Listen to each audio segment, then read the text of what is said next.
You have discussed with the students the importance of good file management. Now you want to show them how easy it is to use File Explorer to organize and manage their files. You first have them create and pin a folder to the quick access. Then you have them modify some folder names so they are more meaningful. Lastly, you show the students how to extract files from a compressed folder and move them to one of the previously created folders. You launch File Explorer from the taskbar and maximize the File Explorer window. You open OneDrive, Microsoft's online storage application, from the navigation pane in File Explorer. You create a computer class folder where you can organize subfolders and files and all the learning materials the students and your friend generate for their computer class. You create two subfolders of the computer class folder. One to contain the data files the students will need to begin some of their computer work, and another to keep track of homework files they have completed.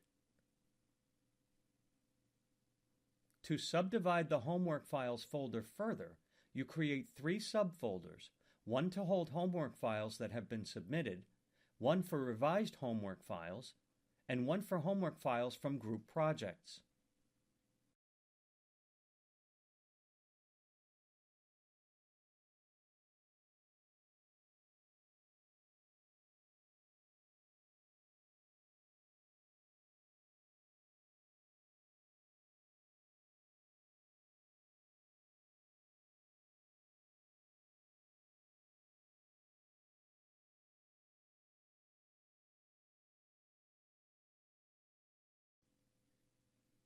The computer class folder displays in the quick access area of File Explorer, so you can access the folders and their contents more efficiently. As often happens, you find that the folder structure you created is not exactly what you need. Your friend thinks that her students will understand the term starting files better than data files, so you rename the folder. You decide that dividing the homework folder into revised and group subfolders is not necessary, so you deleted both folders.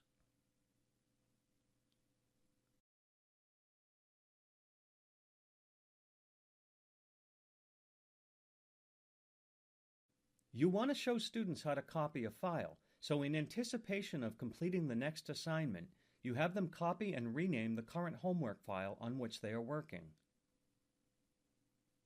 A new document named win01 h2 windows 10 underscore last first dash copy displays.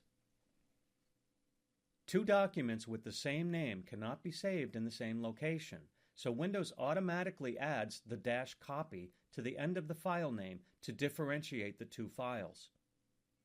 You rename the file with a more distinct name.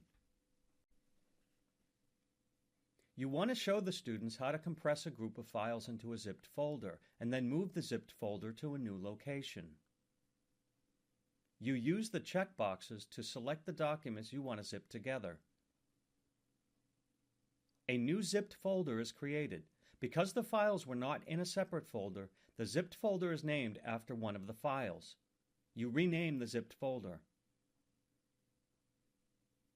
You copy the zipped folder to the computer class folder using quick access. To copy a file or folder, you press Ctrl as you drag the file to a new location. A screen tip will display Copy to Computer Class. If you wanted to move the zipped folder, you would just drag the folder to the new location. Once the zipped folder is in a new location, you extract the files. The Compressed Folder Tools tab displays on the ribbon, and the two files contained in the zipped folder display in the file list. When you extract files, the default is to extract them to the same location as the zipped folder. But you can save the files in a different location. In this case, you do not need to browse, as you want the new files to stay in the computer class folder. You have shown your students how to use File Explorer to help with file management. You have created folders to hold specific content and pinned folders to quick access. You renamed and deleted folders, as well as selected specific files and copied them to other folders.